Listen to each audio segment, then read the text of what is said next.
আমার মনে হয় আওয়ামী লীগ দিল্লি থেকে লকডাউন ঘোষণা করেছে আর বাংলাদেশে শিবির সেটা পালন। আমার কাছে মনে হয়েছে আওয়ামী লীগ দিল্লিতে বলে লকডাউন দিয়েছে আর বাংলাদেশে আমরা পালন করেছি। আমরাই বোমা মারিছি আমার মনে হচ্ছে আওয়ামী লীগ আর কোথা থেকে দু একটা জায়গায় ধরাও পড়ছে।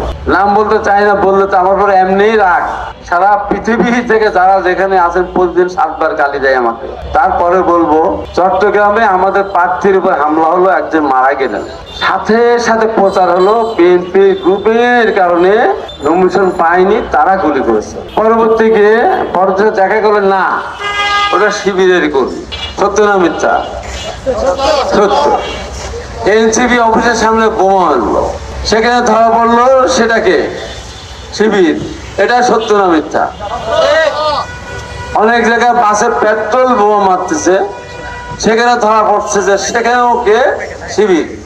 আমার মনে হয় আওয়ামী লীগ দিল্লি থেকে লকডাউন ঘোষণা করেছে আর বাংলাদেশে শিবির সেটা